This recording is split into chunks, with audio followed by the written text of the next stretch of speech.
want to show my my hamburger meat up here on my chest. That's all.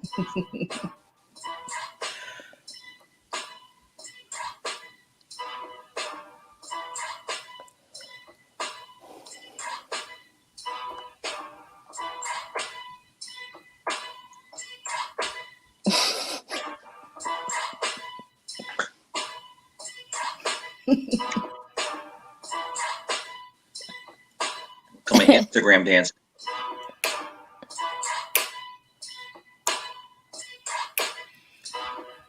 All right, y'all.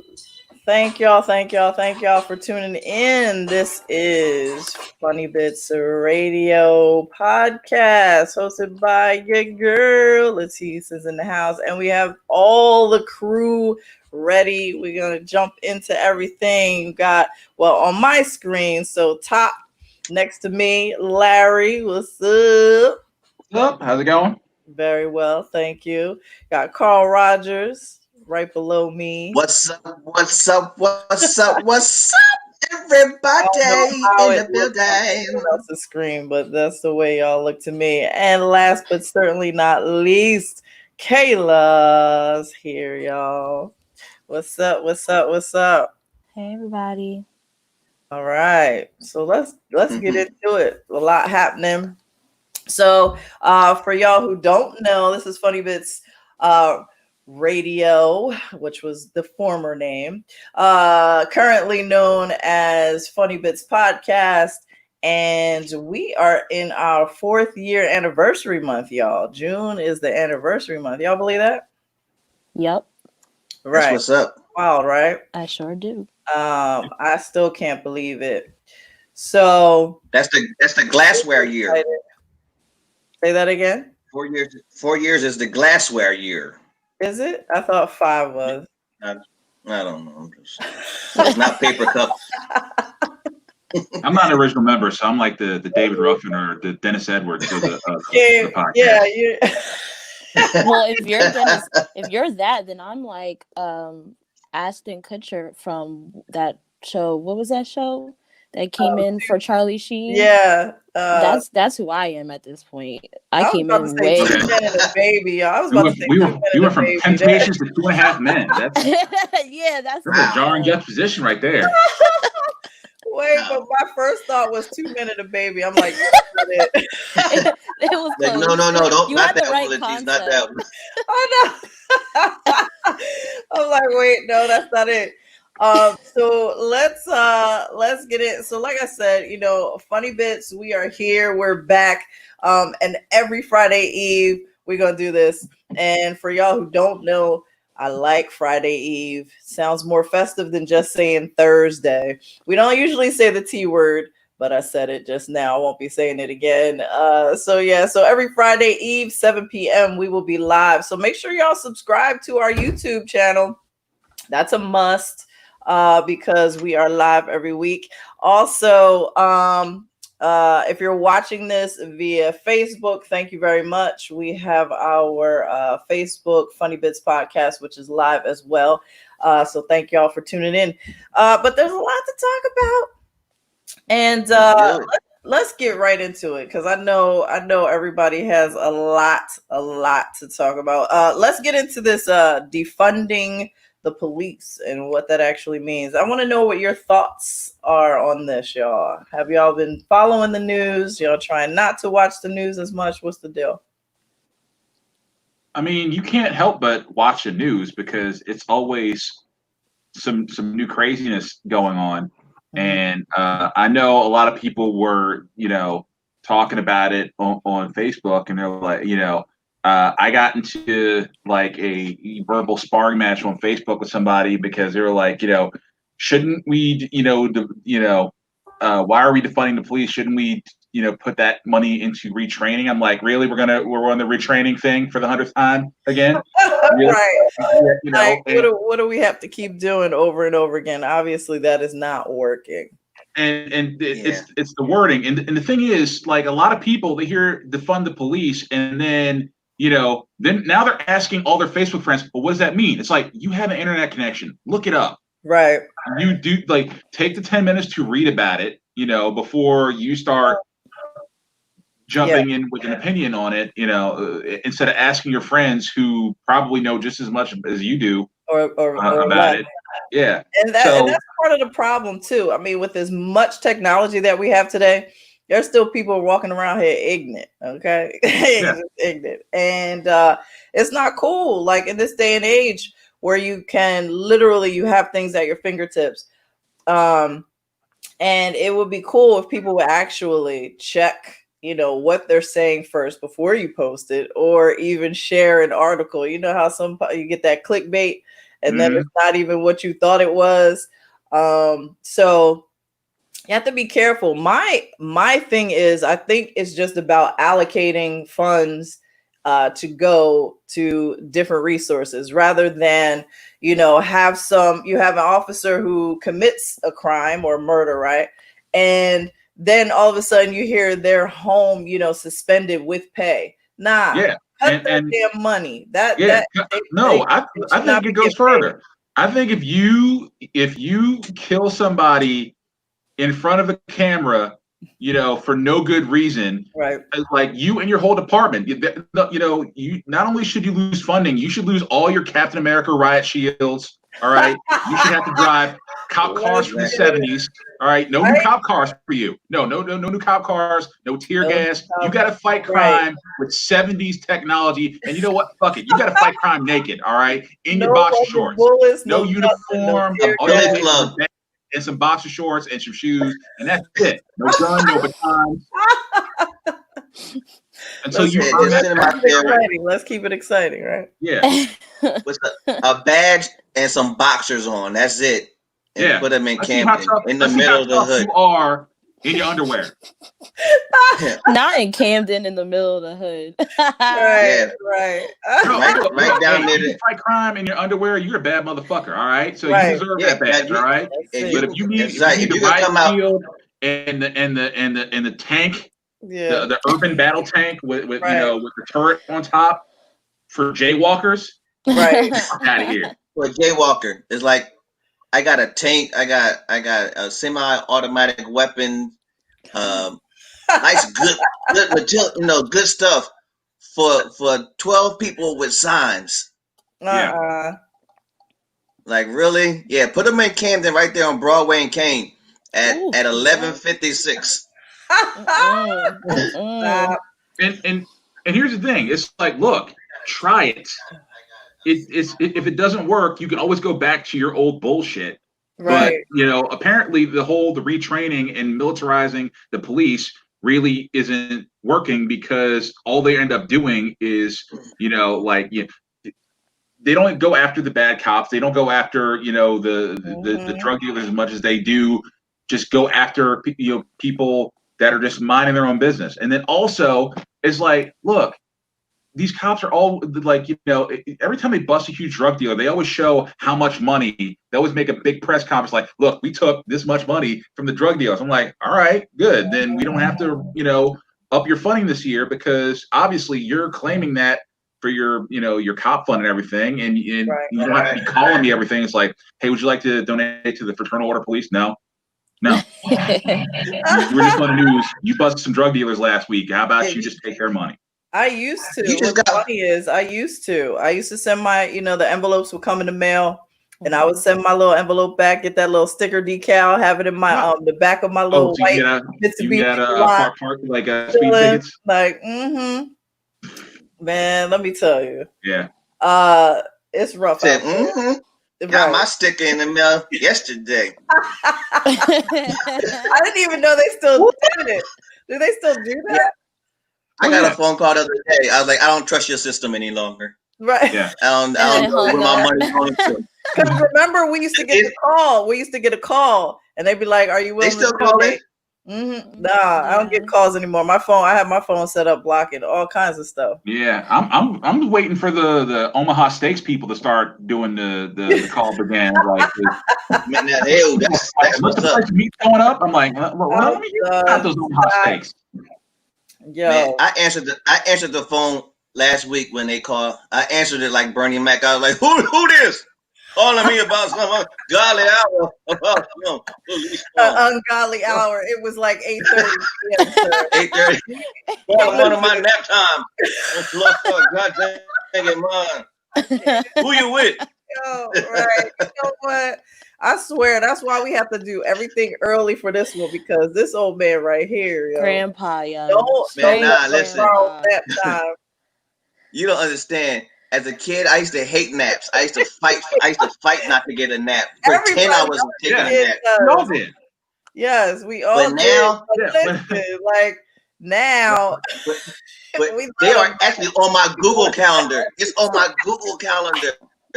You said it rings on my phone. Get an alert. When I was a kid, like, I would wonder.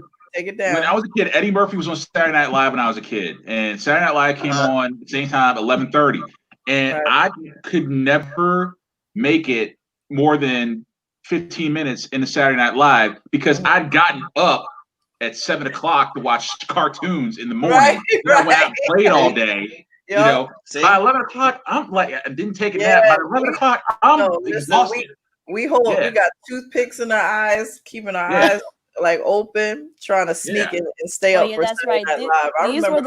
These were the times when you guys didn't have DVR and could record stuff. There was no such thing. There was no. You had to catch it live, literally. Yeah, that was back in the day where if you didn't see it, you didn't see it. It wasn't like they're gonna play it. They're gonna replay it again at 12. No. Or you. Such a shame. You could live in those times. Not I. You had to hush your mouth, child. I swear. So, let's get back, like, for real though. We talk about these funds. I heard a great idea. They were talking about putting more money into the boys and girls clubs in cities across the country so that these police officers can then become reacquainted with the community as a whole. I think that's a great idea. Absolutely. That's a perfect idea. I mean, I worked for the Board of Education in Kansas for 9 years, and we always had a good relationship with the police department and the DEA department. We actually had DEA agents that would come in, and we would do workshops, and they would take the kids on different trips with the Network 3 program. That was a relationship. That was a community. Right. And what's missing right now is that you have the policing, but you don't have the relationship with the community, and that's a big part of it. Yeah. Mm-hmm. Yep, that's true. All right, Kayla, what's up on your agenda? What do you have going on? All right, well, I kind of wanted to get into this first just to kind of lighten the mood a little bit and talk about comedy a little bit more. Yeah, of course. So, as you know, I am on Twitter and Instagram all the time. I saw this video of B. Simone again.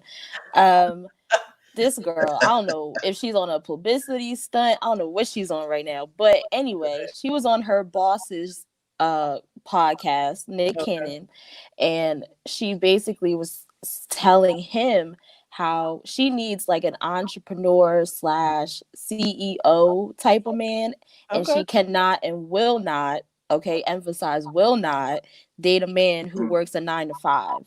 So this has been the topic of conversation on my Twitter, my feed for the past couple days.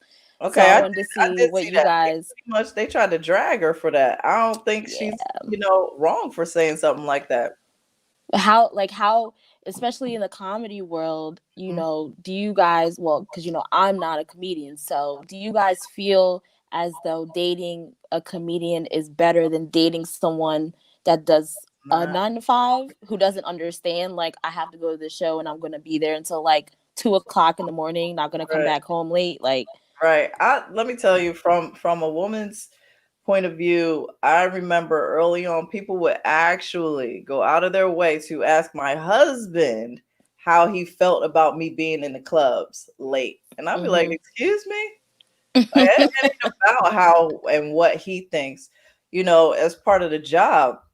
Now, I do like the perks at the end, sitting at the bar, people buying you drinks after a good show. It pays to be funny. So, but drinks and wings. Right. But what I would say to this whole 9 to 5, and I don't know if it's necessarily good to date another comedian. yes, they would understand completely. They know the deal.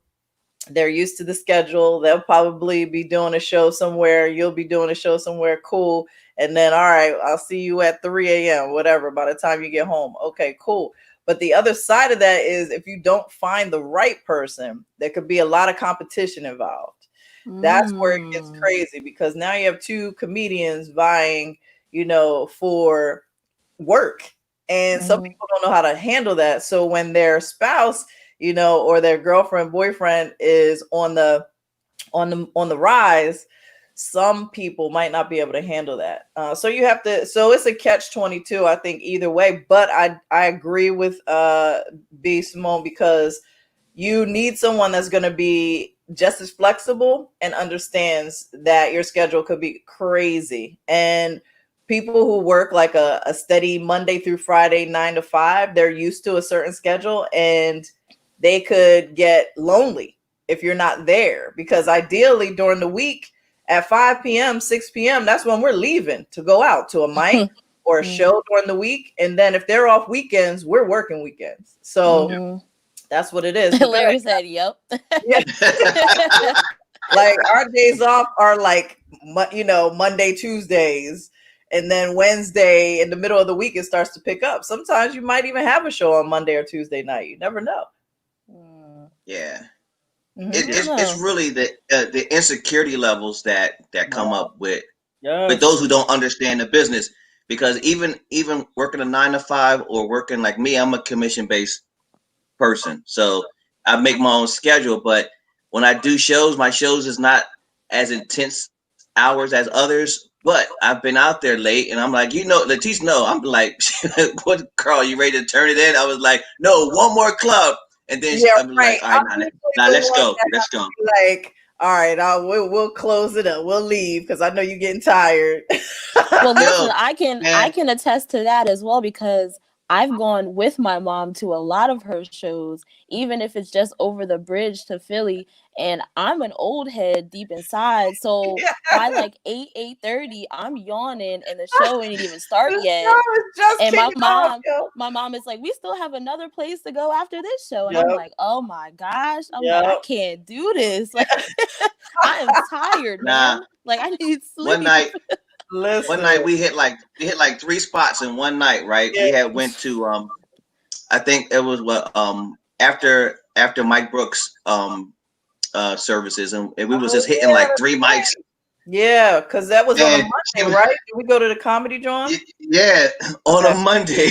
Yeah. So we went one spot. That's the spot. I was like, yes. And then we went, I think it was just like 3 places, and then we kept running to the same people, and I was like, yeah, let's go for it. And then I was like, and like once we get into the car, it's a wrap. You're gonna be talking to yourself until we get to that bridge. I'm already out. I'm already on the other. And I'm a very considerate person, so I know he was getting tired, because I'm still used to being in the streets though. 1, 2, and the funny part is the comedy joint. I will tell you, it's notoriously a later mic anyway. So by the time Keith gets in there, that stuff doesn't get popping until like 9:30, 10 o'clock. Oh no, that's my bedtime. Right. See? And we like, yeah. So the DJ is downstairs, the bar's flowing upstairs and downstairs. And what they started to do a while back was $20 open bar all night for you. Oh. $20, you get the bartender up front. Like, good. You can just keep drinking all night. Open up a wing bar. Yeah. And see, and also they gotta be considered. I'll be like, all right, if I get in there early enough, I'll be like, all right, I can pace myself and have, and feel good and like get a nice buzz and not be too drunk by the time I get up there. But the comedy joint, yes, and it has a nerve to have a first half and a second half. So we talking like 1, 2 a.m. and then we still hang out after that. So you're saying you gotta eat.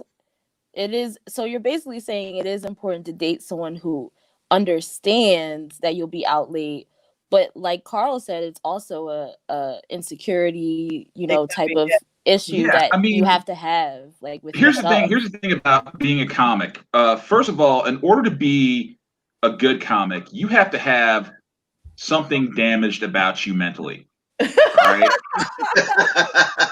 That's the foundation right there. And then you have to have like this. Talk about Then you have Larry. this vampire lifestyle. All right. Now, people who work 9-to-5 jobs, I'm not saying they can't understand what being a comic is like, but you have to find a special person to be able to, first of all, deal with your damage, understand your kind of schedule, crazy, and to put like the relationship on like the side burner when it comes time to like go out and make this money and do these shows and everything that goes with it. That means the hanging out, the networking, the late nights, So, and especially, in a relationship where, if you're a guy, more times than not, you're going to be hooked up with somebody who wants to know where you are, what you're doing, and has a level of trust in you and that's really hard, especially if they come out and see you perform and then they see you after the show and a bunch of like other women are not fawning on you like, here's my number, but saying like, oh, you're so funny, because that just sets off a minefield of like, whether it's deserved or not, just like issues in their mind that is going to no sleep that night. No sleep. Well, the plus. So what you mean about the joke about the women and the thing in the world was like, ha ha ha ha. Yeah. Why was that girl laughing so loud in the crowd? Who was that laughing so hard? I'll be like, everybody was laughing. Yeah, everybody was laughing. I don't play that. I don't play that. I'd be like, why was that girl laughing so hard at your joke? Like, it wasn't even that funny, sir. Like, excuse me. Like, look, when I first started doing comedy, there was the open mic scene in Baltimore. There was a female comic. When she first started out, she didn't really have like anything going for her joke wise, but after about like a year and a half of grinding, she was becoming a beast on stage. Nice. And then she disappeared. And then I'm like, and I was asking people, what happened to, what's it was like, oh, she got a boyfriend. Oh, see, that's messed up. Let me tell y'all something right now. Okay. Let me tell y'all something right now. And I told another comedian who is in New York. I remember we were at the bar at Helium, and she was like, my boyfriend is talking about they want to have a baby. I was like, I said, you at the height right now. Yeah. I said, do not stop and have a baby. That is crazy. That would be career suicide. She was like, you're probably right. And I'm glad she didn't, because she went on, and the year after that, she has a Comedy Central special that just came out. Like, she's killing it. And but I remember the conversation. I was like, do not ever let somebody else control your career by either saying they want to have kids or let's get married. Like, you got to make sure that's the right person. Now, getting married may not, stop anything, but you have to make sure it's the right person, because that person will try to manipulate you. And it is not, they throw that guilt trip like, oh, well, do you have to go to that mic? Yeah, I got to go to that mic. And then here's another thing. And when you're a comic, do you have to eat tonight? You just can't hook up with another comic, because then the competition factor gets in. So if you're a comic, you got to find somebody either who really understands your lifestyle, even though they don't live that lifestyle, or somebody on a similar track, which means like a musician or a stripper or a porn star. Right. Yeah, like Lion Tamer, just nighttime life. Yeah. You said porn star. Really laugh. Nighttime life, They went to two extremes. Right. Okay. Okay, pastor at a church. I don't know what this is. Yeah, the pastor at the church. Like, brother, listen, you gotta be careful about them sisters out there. Lord. Be careful. You don't know what's going on.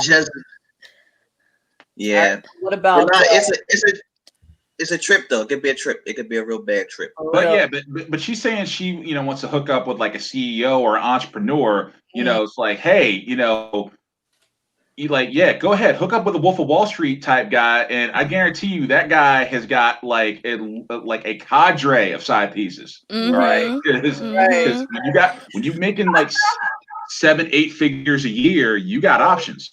For sure. One mess up and you out of That's the what bunch. Gerard Carmichael said. That's what Gerard Carmichael said. Yeah. Oh gosh. You can't triple or quadruple text a man in power like that, because he will leave you on red and go to the next. He be like, I ain't got time for you. And keep moving. But hold on. Hey, Kayla, I've seen D Simone. Can she legitimately pull that type of individual that can support that? Because why did your whole face change? What is that face for? Well, I mean, I don't have anything against her, but I mean, she just made her first $1 million this year. So congratulations to her. That's amazing. Congrats. That's great. No, wait. Yeah. Is that like an actual $1 million in the bank, or is that like a net worth of $1 million?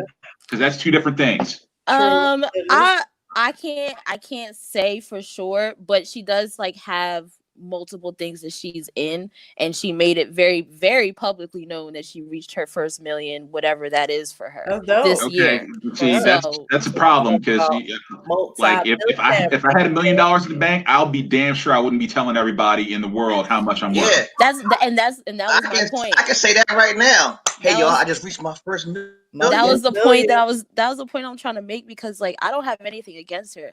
I don't, she's a form of a comedian. Yes, she started on YouTube. Yes, like that's cool.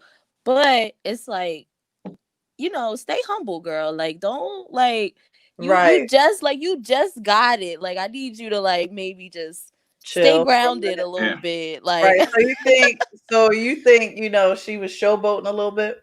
Just a tad. But do you think her preference on a partner was over? Like, was she demanding too much? Was that expecting too much? So I don't think she was expecting too much, because that was going to be my next point. Now, coming from my perspective, I am used to working a 9 to 5, and I'm also used to working 2 jobs at a time. I'm used to working, overnights that I've done before. So I'm used to like hustling. I'm used to not getting sleep. And I also have a mom who's a comedian, so I understand that she's never home. So with all of that like already embodied in me, it's like I could date somebody who's a comedian or like a musician, because I understand. I get that. Right. You'll be doing multiple things, and sometimes your focus won't be on me, and that's fine for me, because I know I need my time, and I want to do other things outside of my 9 to 5. So that's just coming from my perspective. Right. But for other people, like you said, it'll be hard for them to understand, and it's a secure thing. Like, you got to be secure in yourself and secure in your relationship, and just know that your person is not out here just doing you dirty. Like, right. And I was just talking about this yesterday. It really is what you want out of life. Who do you want by your side? That's what it comes down to. It's like, if you have younger people who might want a sugar mama, right?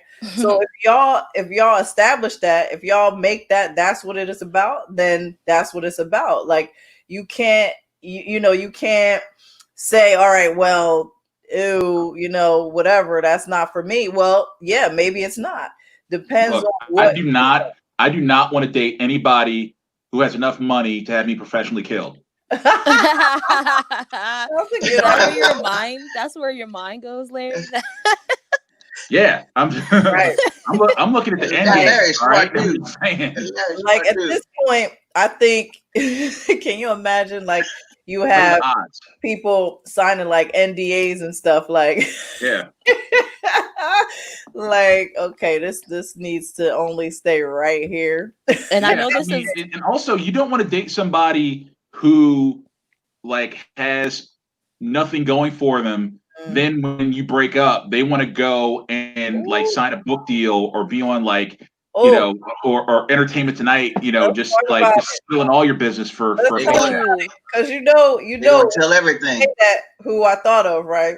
Oh, that's a T, Larry. Kevin Hart's ex. Let's talk about her for a minute, because Lord, because that right there, that's a great example of that. Like, you weren't thinking about doing stand up. All of a sudden, y'all break up years later. Now, all of a sudden, you want to become a comedian and then like use the Hart last name. Like, yo, I have zero. No, but I'm not even thinking about that because like at least she's trying to do something productive But she's not with that funny. experience. She's not a comedian. I know, but look at Fantasia. Fantasia's amazing, an amazing singer. I know, yeah, but somebody like sue her for like, like hooking up with her husband or something? What? What was this? That one, Larry. Yeah, I'll look that up. Let me look that up. That's a new one. I don't know. I was thinking about 50 Cent's woman. What happened? His first baby mom? Well, no. Well, who was he dating? Like, was it Vivica Fox? Did they date? I think they were definitely together for a while. Yeah. And then when she broke up with him, she started spilling the beans. She said, he had these. Say about him. She was just being petty. She wasn't even really saying anything we didn't already know about him. Like, because 50 Cent, first of all, he's a bully and he's very like, hey, you got who he is. Yo, that's hilarious. Don't tell nobody I like the swirlies. I'm not laughing at what she did. I'm laughing at the fact she tried to be petty and it didn't work. Like that's what it really didn't. 50 Cent is used to being bullied. Like he's got shot how many times? It just ricocheted off his body. Like he is not. He was not worried about that. He has something under there. I think he has some metal in there at this point. For real. Yeah. Okay. Here's a story. In 2010, Fantasia was accused by a woman in Charlotte, North Carolina, having an adulterous affair with her husband and the father of her 2 young sons.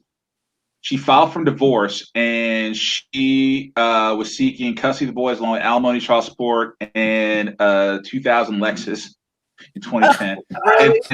and then I think she turned around and sued. Yeah, Fantasia was facing an alienation of affection lawsuit. Wow, that was Fantasia. Now she's married, and there was a video about her and her husband that I guess went viral, and it was talking about being submissive to your king. Oh yeah. Okay. Earlier that year in North Carolina, a jury awarded a woman $9 million after she sued her husband's mistress for breaking up her 33-year marriage. Oh, okay. 30. Yeah. Whoa. Yeah, certain states have certain penalty laws based upon like if you was the one that caused the divorce, the breakup and everything, then you're responsible. So you got to know which state to treat it. Hold up. Let me take notes. Hold up. Take them over county lines. Right. Yeah. Let me write this stuff down. This is vital information. Okay. Y'all cheating. North Carolina, Florida, Virginia, Oklahoma, Mississippi, Nevada, and Mississippi. Other than that, you're good. Larry's got kin down in Mississippi. It's Alabama, right? No, I got relatives in Mississippi, Florida Panhandle, and Alabama and Chicago. Wow, that's a nice. Watch your back down there. No, the smart relatives, like early on, they're like, I got to get the hell out of Mississippi, and they moved to Chicago. So, oh wow, yeah, nothing wrong with that. Yeah, I'm taking notes. Mississippi. You ever been to Mississippi? It is some scary shit. Yeah, I don't ever want to. It's not any place that I want to actually visit. Actually, one of my favorite comedians outside of you guys, Carlos Miller. Oh, he's a Mississippi native. Yeah, I love that man. So yeah, shout out to there him. are parts of Mississippi when you drive through it, you feel like you were in The Color Purple. Oh no. Yeah, no. Oh wow. Yeah. Well, let's talk about that because that goes back to the reason there's places in this country I would never go is what we've been talking about for the last 2 weeks after George Floyd and countless others before him, and people still dying after him at the hands of cold-blooded murder just for being Black. And it's scary, but there's certain parts of the country where you're just not safe, and that's a reality. It's called the country. It's called America. There's certain area, like I just can't. Can you imagine like having the freedom of just saying, you know what, I'm just going to get in the car or I'm just going to get in this RV and drive across country? Well, Black people can't do that. Black people can't do that necessarily. That is not a black thing. That is not. I don't want to make it sound like Mississippi is hell on earth for that reason, because because anybody. There's a damn movie called Mississippi Burning. I know, but like exactly. The news and history has shown us we can get fucked up anywhere in the country. It doesn't have to be in the country. It could be in the city. It could be in the mall, Walmart. New York City. So it's not that. It's just that. But there's a higher alert for me when I hear South or go South. I'm like, nah. There's certain places I just won't go. Okay. Just won't. Yeah. I mean, I used to like Georgia. I mean, I got family in Georgia, all over Georgia and Florida. But you get a half hour outside of Atlanta. ATL.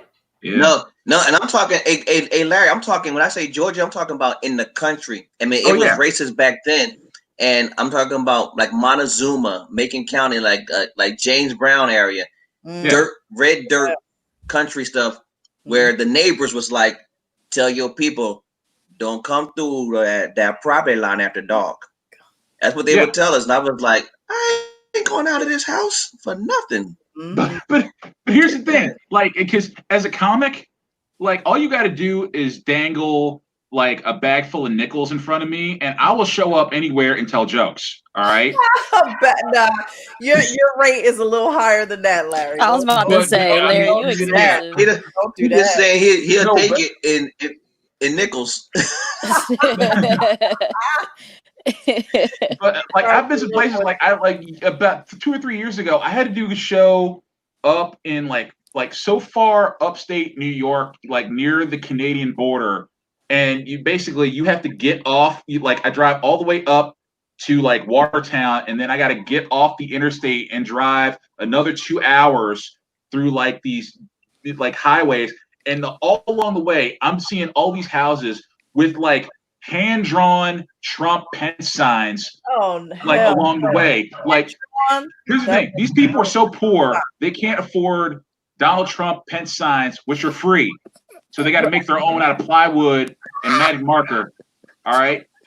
And I show up in this town. It's called Brazier Falls. All right.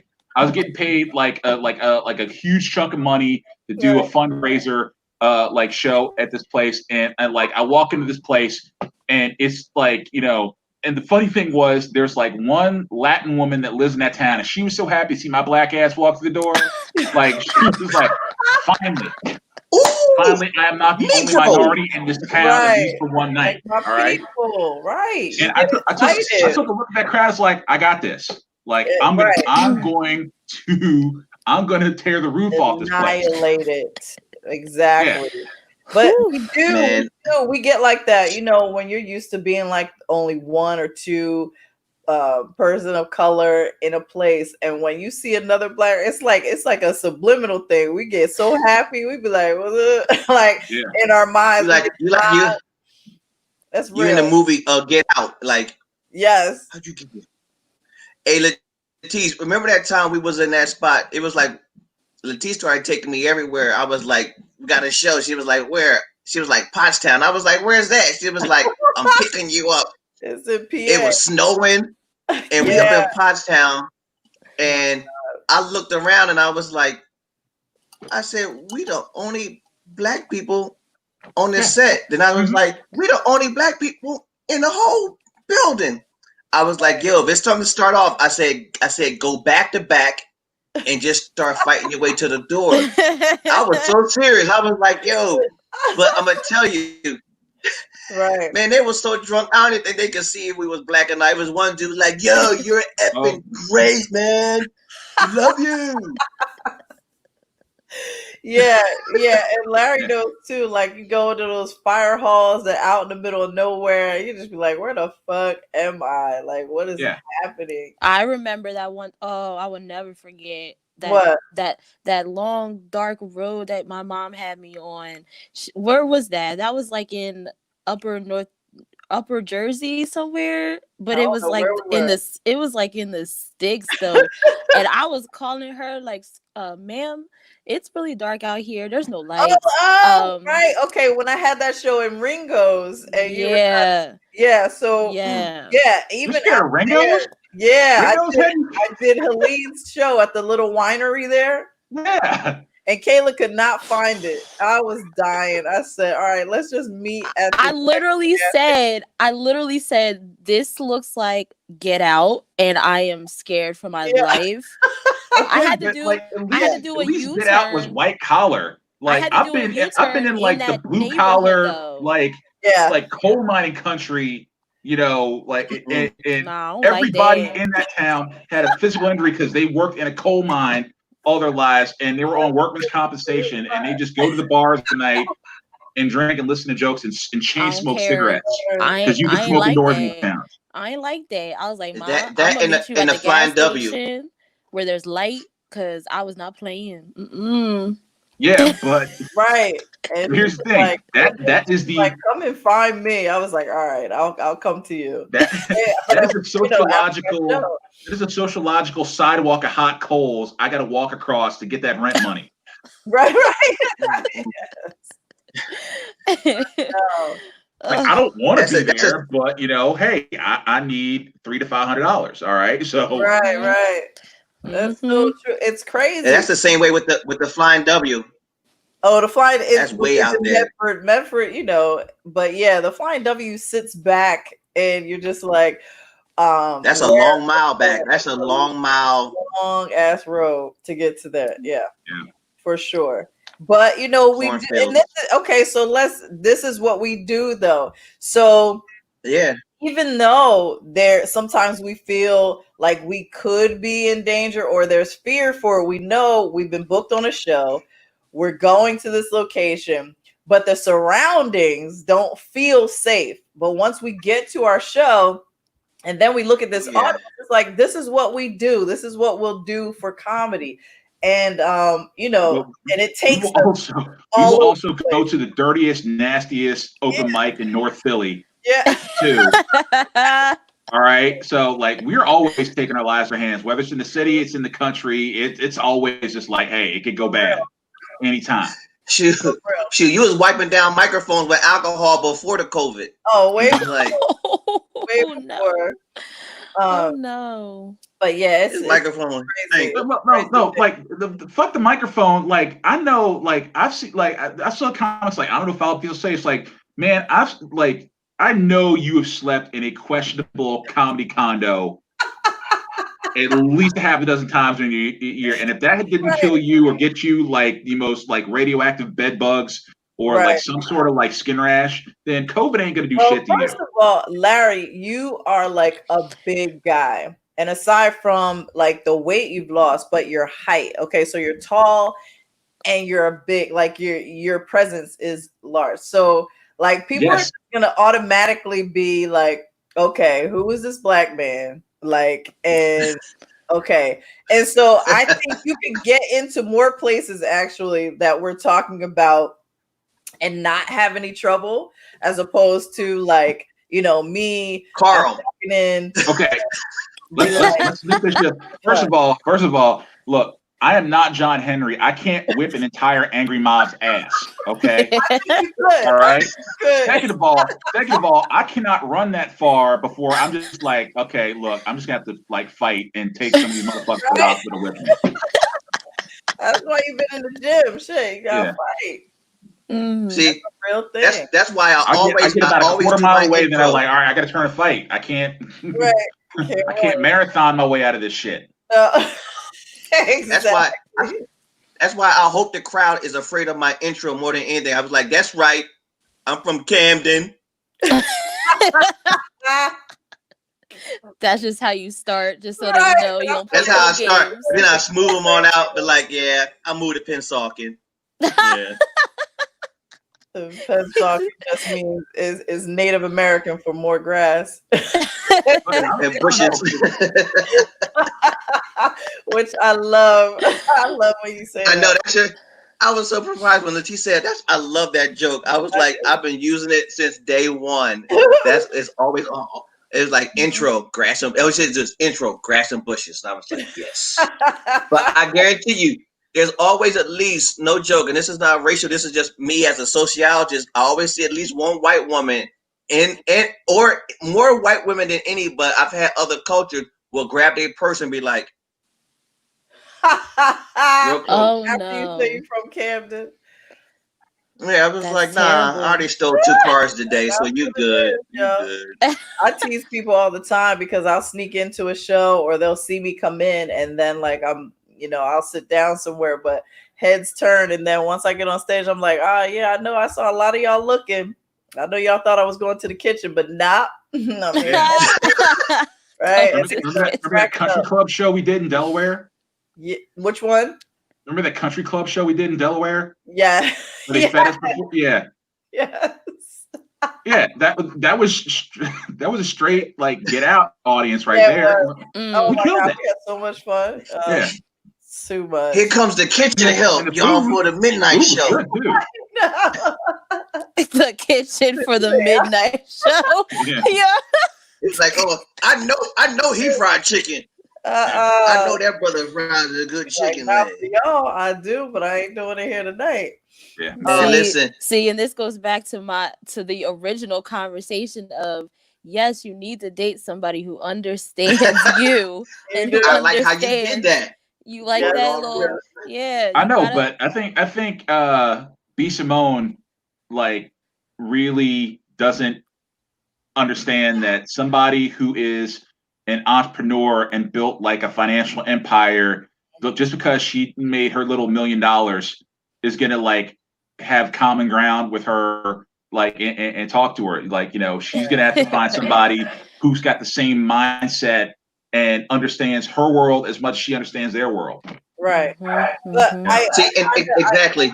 I kind of understand what Kayla was saying, though. It's like, but like I said before, it goes back to preference. So that's who she's looking for. Maybe someone else might actually be looking for someone who does have a consistent schedule. They know their days off. You know what I mean? And that's how they roll.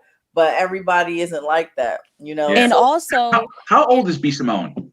I think she's around my age, like 27, 26. Okay. Something like that.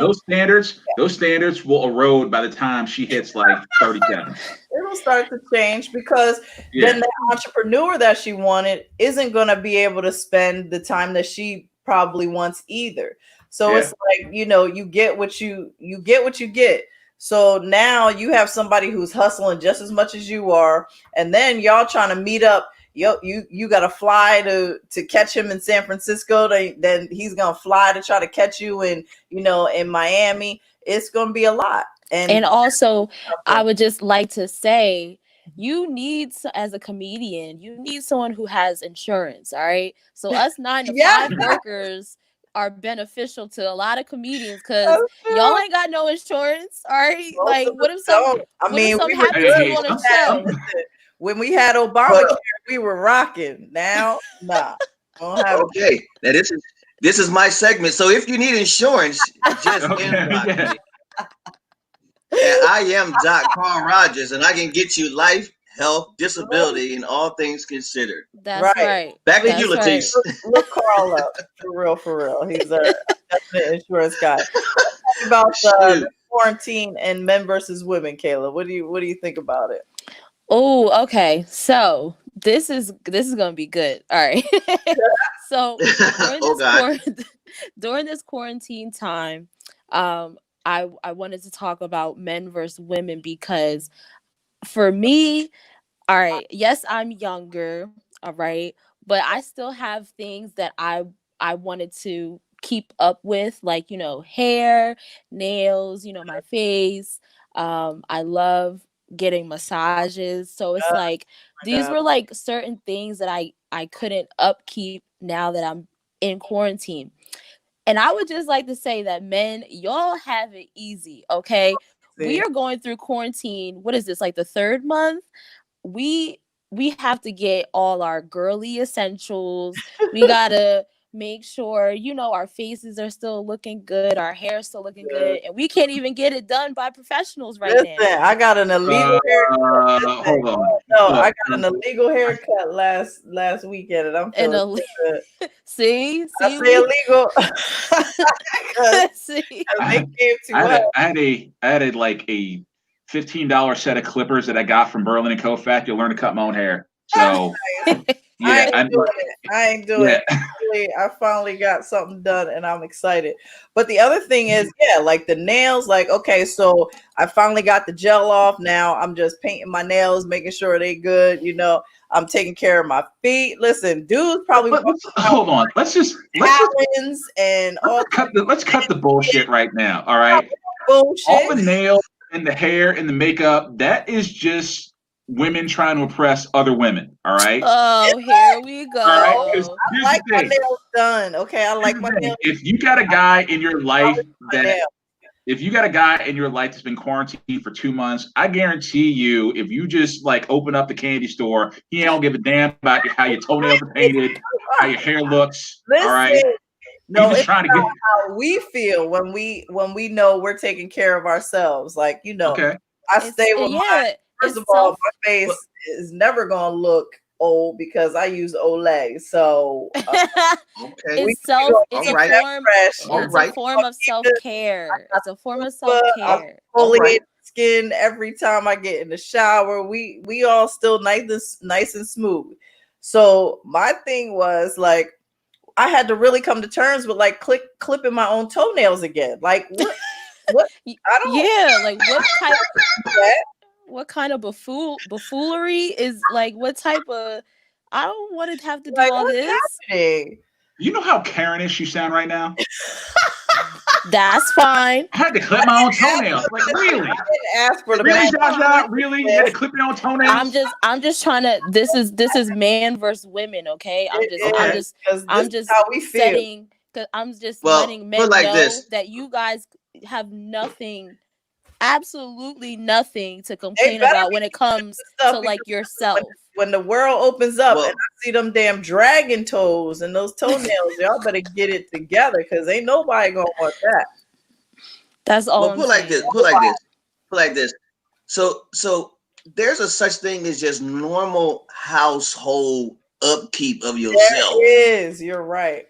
Like like I chose to let my beard. I mean, my beard's grown out twice since this whole pandemic. It could have been longer than this, but I'll probably trim it down some more. But I kind of like it like this. Right. The hair. Now I can trim my own hair. I don't have a lot to trim, but because if I pick it out, it's out there. Right. Now I'm not going anywhere, but it's still going to be manageable where it's going to be neat. Now, as far as men versus women, I get it. There's certain things that you guys had to do for yourself. And I apologize for having to do your own hair. Half of the male. And your nails. Oh, yeah. And getting to them girly spots to take, certain necessary things. Yes. Let's talk about that because I cannot wait. At home, it's a thing. You just have to know what you're doing. I cannot wait to get these waxes. All right. I'm not trying to get all personal, but I can't wait to go to my wax lady. Okay. I don't do that. You're gonna be like, upstairs or downstairs wax? Would you say, Larry? Upstairs or downstairs? Everything. All right. I'm tired of shaving. I'm tired of shaving. Okay. I don't do that. I'm tired of shaving during this quarantine. I'm just like, I just want everything waxed. Like, just get it off of me. Like, I don't want it. Off. Okay, I listen. Just go on, like, get on the internet, watch some 70s porn. All right. No, I will not. All right, because that was the style back in the day. Just to let it grow. Lord, please no. Let it grow. No, thank you. Do you know how uncomfortable that is for women? Like, It's okay. Yeah. See, now we diving Hey, into so a it's whole like different Now we're conversation back. it's because no picnic to work down there in those conditions either. But yeah, we You know soldier what? up and get it done. That's no, why, it's you know what? See, uncomfortable. and that's why I keep it pretty clear. You know what I got down? I got my soul patch down there. That's all. Okay, all right. Not My full. little All soul right, patch. Not the TMI. landing That's strip. Not the It's the full landing soul strip. oh my god. Okay. See, hold up. See, Kayla was comfortable talking about it until her mama started talking about like, okay, Yeah, ma, that's enough, mom. I don't want to. Um, Nah. let's She's talk like, about Mm-mm. the NFL. yeah, that's hilarious. Yeah, too much down there. That's uncomfortable. Like it's and with hair, it you get that odor. Like Yeah, it's you bacteria can got breed yeah and stuff. Yeah, we yeah gotta keep you gotta get rid of that. I can't do that. I just cannot. Yo, listen, y'all know I absolutely love this show. And it's so good that we're on this format, like this platform, because it's like 5 of 8 already. So, and we haven't even gotten into the NASCAR. So let's switch gears a little bit, Larry. So let's talk about this NASCAR and what your take is on this. Okay, so basically, this week NASCAR said they are banning the Confederate flag from all NASCAR events, which is commendable because honestly, with everything else going on, nobody really was looking at NASCAR to step up and do the right thing at this point in Yeah, history.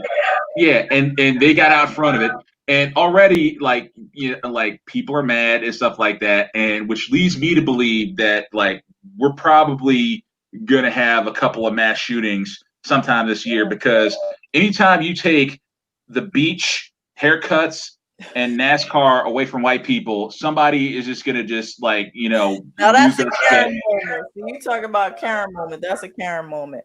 Yeah. But Yeah. it's gonna be tight. I when I saw the news yesterday or whatever, I made a funny I made a funny meme about it. But to me, I don't know. It's like I guess I've always associated the Confederate flag with NASCAR. I've always known that it was even though there is, and I believe there's like 2 black drivers now that have been through NASCAR, but it's always been just a thing. Like it's always, so I was kind of surprised. The other thing that made me realize is that I didn't understand. One of my favorite shows when I was a kid was the Dukes of Hazzards. And anybody Exactly. who knows the actual car was the General Lee was the entire Confederate flag. Yeah. That was Yep. that was the car. And as a kid, I didn't realize that. Like I love the show. In fact, I was in love with Bo Duke. Like I needed to marry John Schneider. It's a whole thing. I Right. had a board game of Dukes of Hazzards. Like it's a real thing. Yeah, but that was before like the whole like first of all, Dukes of Hazzard, like like all 80 shows, it was just fun and Right. nobody in the 80s was woke because like look at all the shows we had in the 80s that like in hindsight were kind of fucked up. Like, Right. like Different Strokes, Give Me a Break, like Webster, Dukes of Hazzard, Think about what we had prior to that in the 70s. We had Sanford and Son, we had the Jeffersons, we had, All in the Family. Like all of that was so woke, right? And then they like doused it. And it was just like, yeah, give me a break. But Nell Carter was the maid and shit. You know what I mean? Different Strokes. You had this man. Yeah, he adopted 2 black boys, but we loved all that, right, because we like first of all, like we like Gary Coleman, we liked all that shit, Prince, Michael Jackson, stuff like that, and then but you gotta understand, like if you even look at music in the 80s, in hindsight, there were some things that were really fucked up until like hip hop came along, because like in the 80s, like all the big stars were like, like the term was light, bright, damn near white. You had your El DeBarges, you had so everybody was trying to like be huge and kind of like be as mainstream as possible. So, you know, you had Lionel Richie, you had El DeBarge, Michael Jackson crossover huge, Prince crossover huge. Things didn't really get like, you know, super black mainstream with the fist up until like Janet came along and just got super funky, and Whitney came along, and then things really got 1814. Yes. yeah, and like and control, you know, then things, you know, and hip hop came along and things really got back to being ARS-1, we had NWA, all that.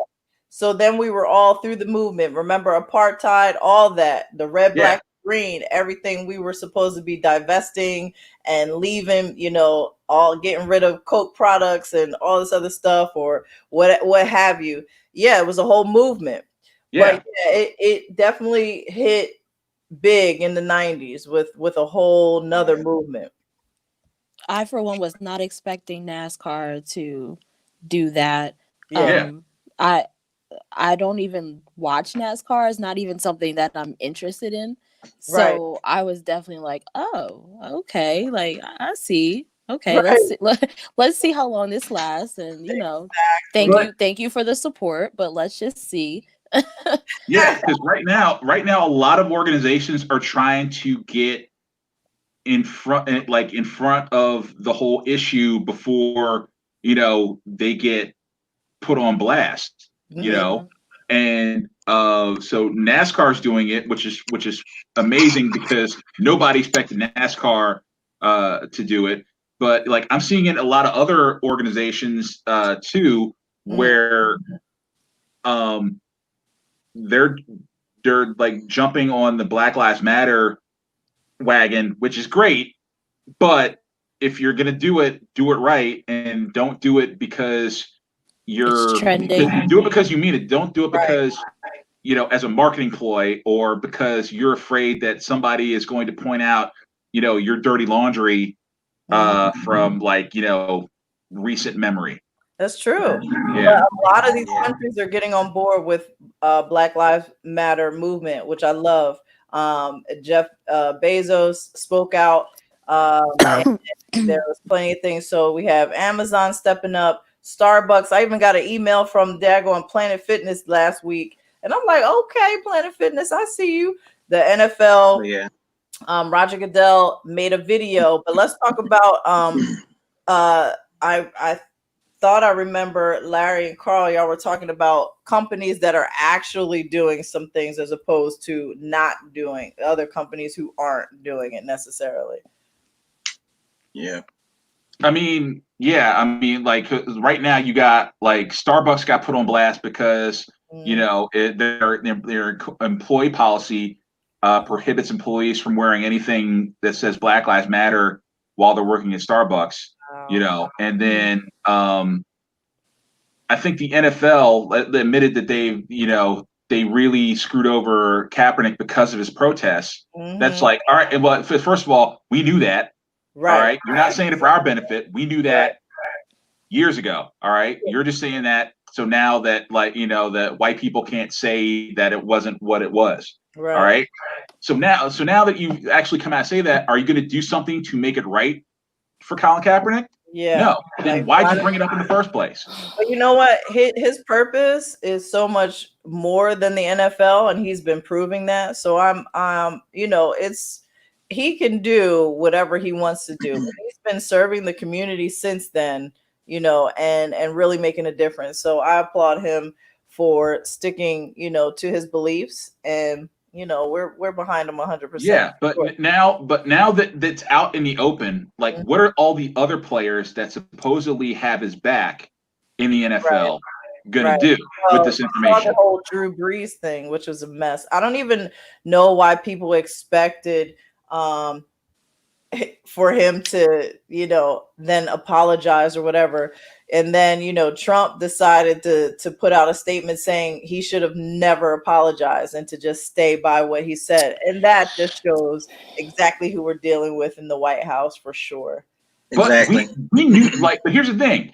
Most of us knew what we were dealing with in the White House from day one. But now that the country is pretty much like shut down or being protested or on fire, and now is like an international laughing stock for how it handled COVID and the protest and the issue of police brutality. Right. You know, now people who are in Trump's camp are just like, oh, the ship's on fire now. Right. Like now they want to like start distancing themselves. Like no. Like burn with them. Interesting too. You mentioned Starbucks. I read today or yesterday that they're closing over 200 stores in the U.S. and in Canada. They're saying Why? Because it has a lot to do with the whole quarantine and COVID-19. But I'm wondering if that was a ripple effect of them, telling people they couldn't wear anything, for a BLM. Mm-hmm. I don't think that has anything to do with that. I just think that because here's the thing, I'm no financial expert, right? But if you're closing down a bunch of things, a bunch of locations, and putting a lot of people out of work because you've been closed down for 3 months because of COVID, please don't let me find out at the same time you're giving your CEOs these $1 million bonuses. You already know. Which are these golden parachutes. Where is the money? As much. Listen, there's a new one that opened right across the street from me, and anytime I leave my development, there's a line wrapped around the drive-through. Yeah. And I'm like, what is happening right now? Like, why is everybody? But because I guess the access is less, and people are finding these locations that they can go to, but it's a mad scene. No, people, and here's the thing, like, I've been out there working 6, sometimes 7 days a week since COVID started. Mm-hmm. All right. And doing DoorDash and Lyft and all that. And it got to the point where it was really wearing me out. And I was like, look, I got enough money saved up. I'm going to take a couple weeks off and just do me. Right. But, having been out there, like, they want to make you think like, like things are shut down. Yeah, malls are shut down, concert venues, bars are shut down. Right. But if you drive by a Chick-fil-A, the Chick-fil-A near where I live has a line 30 deep of cars going through the drive-through. Everything is every day. And that's just the people going through the drive-through. That's not the people from DoorDash going up, pick up their orders too, because they can't even get into the parking lot. They got to park at the parking lot at the Lowe's. Yeah, like across the street and walk over, pick up their order, and walk back to the Lowe's. So it trips me out because I'm like, well, how many people are actually doing the stay-at-home order? Like, when I would make some runs, like I stayed in the house primarily, right? Yeah. But when I would get out, I'm like, I'm driving through my town, and I'm like, it looks like it's a regular, Wednesday, or it's a regular Walmart Tuesday. Is always packed. The drive-through at Chick-fil-A always packed. The drive-through at Taco Bell always packed. Drive-through at Popeyes always packed. Target always packed. Home Depot, everybody's stuck at home. They're like, well, might as well, And here's the thing: if you're a guy, you're at home, fix that sink with your wife. She's gonna make you do home improvement projects. I'm sure. So that means Home Depot and Lowe's are always packed with people buying shit to do stuff around the house. I also think that now, because we know as long as you have the mask on, you have some type of security and you social distance in public places. I think now that they're trying to, we have kind of an idea of what we're dealing with, so they know, all right, you can still function out there, which is why we're having this slow open now. Listen, our state has basically said we're opening up. We have the 22nd, well, the 15th, there's something scheduled, and then the 22nd, there's more of a rollout. And then I think in July, the gyms will finally be back open. God, I hope so. Yeah, me too. Yeah. I'm just saying, like, I ain't going. Like, I'm not an at-home person anymore. Like when Kayla was younger, I was forced to wake up very early in the morning and get my workout done. And I was used to working out at home. Now I'm like, I don't like it. I'm like, I need to go to the gym. I need to go to the machine. I hate those Peloton commercials. I know. Me too. Yeah, because they made like, look, I'm sorry. Why does everybody who like in the Peloton commercials live on like the 88th floor of a skyscraper looking over the city, and they got their bike right in front of like their living room picture window? Nobody does that bullshit. Right. If they all of live in a them. building that fly, they got a gym built into the building. They don't need a Peloton in their apartment. Nobody rides a Peloton looking over the San Francisco skyline, as the sun is setting. No, Crazy. it's bullshit. Go ahead, Karl. What were you about to say? I'm gonna do the Rocky workout. That's what I'm gonna do. No equipment, just go run up digging up ground, You're gonna get lifting food logs, poisoning eating and those raw eggs. I'm telling you right now. Ew. oh, that's one thing I ain't gonna do that. Nah. My eggs gotta be scrambled, Let's talk about big this. old omelet. Let's talk about this other issue, because as soon as we bring up Black Lives Matter, then everybody comes back and they're diminishing the movement and saying, all lives matter, or we get the backlash of Blue Lives Matter. What do y'all think about this? It's I stupid. I personally think it's like it's like Kayla said, it's stupid to think that because we say Black Lives Matter that we don't have any other concerns about other people's lives, and that's not what it's saying. And it's a shame that we got to keep on saying, we're not discrediting other lives, but I'm a black man who's saying that my black life matters, my black brother lives matter, my black sister's lives matter. So in that regard, we have to keep on saying it until you get it. We're not negating the other lives that matter, because until it's like a statistical report.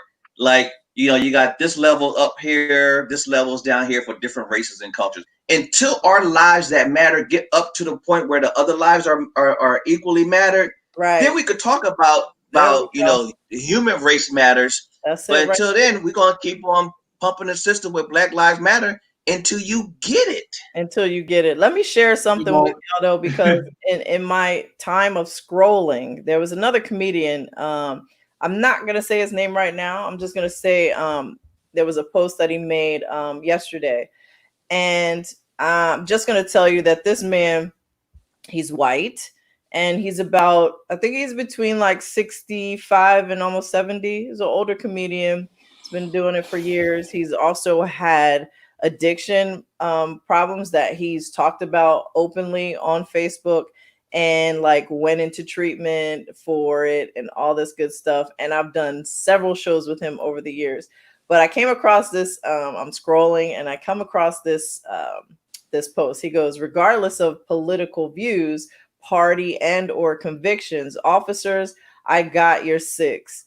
The overwhelming percentage of great people serving have helped and saved my ass more than once. Yeah, it's a white ass, I think, but in this situation, in the situations of race, wouldn't have changed a thing. Try living one day without them. Hashtag Blue Lives Matter. I'm gonna have to say no. That's a no for me. Yeah. But look, like at this stage in the game, I'll explain it once. After that, I'm just like unfriending you. Right. Later for that. I like, I really don't need you like anybody's bullshit polluting my feed. Right. All right. That's not what I'm here for. And and I know I'm not gonna lose any sleep over it. I know the other person's not gonna lose any sleep over it. And just like, it's like deuces, see ya. And then also I'm gonna remember how much of an uncaring dick you were on all of our future interactions. So yeah. So let me I'm actually gonna pull up what a response that I saw on there. It was another friend of ours, and he's a friend of the show for sure, Break Jameson. He's been on Funny Bits before and absolutely love him. And you know how you can see like when you're scrolling and you see like a name pop out and you're like, okay, let me see what they say. I'm going to share what Break actually posted. He goes, interesting how people find the time for this blue lives rhetoric. He goes, just to not acknowledge that a lot of police have had a rotten record towards Black people for years.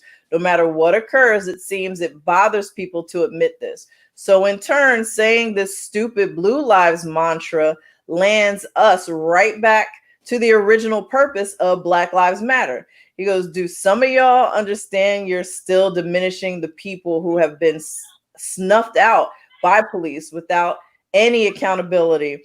As a matter of fact, they get a pass saying you are allowed to kill people of color without any reprimands. He says, do you people understand this? No, they don't understand because they don't suffer under these injustices. Most white folks know they are one phone call away from some sort of attention, like that Black cop that got shot. The white lady in the alley went straight to jail. Like, it was good what he said. It's true. It's so true. Like, I can't even. I'm glad that he actually posted that. When I read it, I was like, it's not even worth my time actually writing a comment, because every other comment other than Breaks was in favor of what this comedian had said and posted. Like, yeah, they all rally together. Blue Lives Matter. That, it really makes me sick. But go ahead, y'all. But also, I hate the way that when something like what happened to George Floyd happens, first of all, they don't like they want to like not do anything and hope it blows over. Then when it doesn't blow over, they they just do like, well, we'll fire him. No, the guy should be in jail. And then the riots came out. It's like, all right, we'll lock him up. What about the other 3 cops?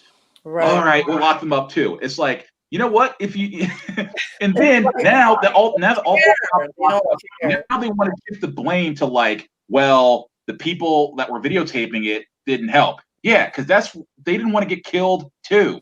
Right. All right. And then now they want to say, well, there's like, well, the cops really should have stepped in and done something. Really? Because like, if you look at every example of when a cop tried to step in and stop another cop from grievously injuring somebody or murdering somebody, their career is over. Their pension that happened is over. To that black cop, that woman. Yeah.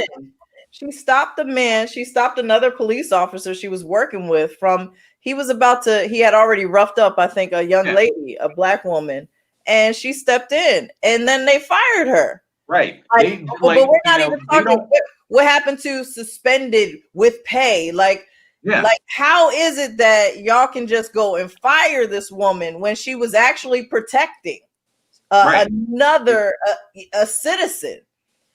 Yeah, like, if you go anywhere against their militaristic and biased agenda, they'll move swiftly to make sure your career is over, if not your life and your pension is over. All right. But if you kill somebody, they will make all the excuses for you and then try to get you back out on the streets, to do it again with a quickness. So, until like the cops own up to that, like, I don't give a damn like what they think about the protests, because they don't really have the moral high ground. They don't. One of our we have a friend watching, and Martina Brown, shout out, thank you so much. And she is in our chat right now, and she said it's our lives that are in danger because we're being hunted. That's exactly it. That's exactly it, Martina. We agree. And that's what we're talking about. It's not that we think our lives matter over anyone else, but we're not getting even the priority that we're humans and it should be valued. So there's a whole hierarchy here. There's a whole system that's out of whack. And that's what we're trying to get to the root of, them fixing that from the inside out. That's how it has to start. That's the whole point when other people jump on that same bandwagon, because that's how they already internally feel. Now, when I heard you read that statement, it only reminds me of some idiot comedian that made a statement who automatically said that, my white behind, but if it's the same person I think about, has no problem with calling his white behind a black behind at times. That's a really different comedian, thankfully. It's different. I know, but what I'm saying is this: is that either you are with. I mean, I know it's not the same comedian, but either you are with the point of understanding what Black Lives Matter. You cannot be complicit to the things that are already beneficial to you. So Right. at the same time, you say, okay, Blue Lives Matter. We never said Blue Lives don't matter because there are some excellent police officers out there. Yeah. But we're talking about this issue at hand. Right. But you are benefiting from everything that we do on all the other aspects of life until when it comes to our life. Right. Well, and Exactly. here's the thing: people are like, people say the thing is like, well, if the problem is just bad cops, why don't the good cops do something to, like, get the bad cops, taken out of circulation? And my answer to that is like, well, it's probably because they know that they're outnumbered. Yeah. Yeah. That is a real thing. So, I mean, we could go on and talk. We're at 8:20. If you guys are just like tuning in to us, this is Funny Bits Podcast. We are back. We are live every Friday Eve. We don't say the T word around here at 7. And I've noticed that with these platforms, we just keep on talking, which I love. This ends up being like an hour and a half show now, which is fine with me. But I will say this. Let's also happy Pride Month to everybody out there. June is Pride Month, and it looks a little different now in cities because nobody is able to really celebrate Pride. The protests have taken over everything, I think. So, we're used to, New York having a big Pride, parade, Philly. So we'll see how this plays out, but happy Pride Month to everybody out there. So National Calendar Days, we're gonna probably close on that, and then the message of the week, which I always like to leave everybody with some positivity and something that can carry with you through the week to just remind you that life is what you make of it. So National Calendar Days, it used to be a pet peeve of mine. If you don't know, every day has a special National Calendar Day. Now I'm obsessed with this shit. And I absolutely love it. So we have there's about four for today, June 11th, on this Friday Eve. And I threw in an extra one just for Karl, because I just feel like he would absolutely love the last one I'm going to say. So I think this is fitting. The first one on my list is it's National Making Life Beautiful. That is perfect. That is absolutely perfect for what we're dealing with, the state of the country right now. Think about that. Today is National Making Life Beautiful Day. It's Yes, also go to the protest, throw some glitter. Right. I don't know, zhuzh it up somewhere. It's also National Corn on the Cob Day. I love some corn on the cob. Ooh. If what a lot of people might not know from our previous shows, like we're all greedy. The four of us are freaking greedy as shit. Pretty And much. we get into talking about food. Now I want corn on the cob. So Our DoorDash. literally be talking about one thing, and then all of a sudden we're like, oh, but did you listen? Let me tell y'all something too. And Karl, I was in your neck of the woods yesterday. I went to that seafood place on Federal Street that they have a seafood cheesesteak, yo. It starts Harvestkins. who?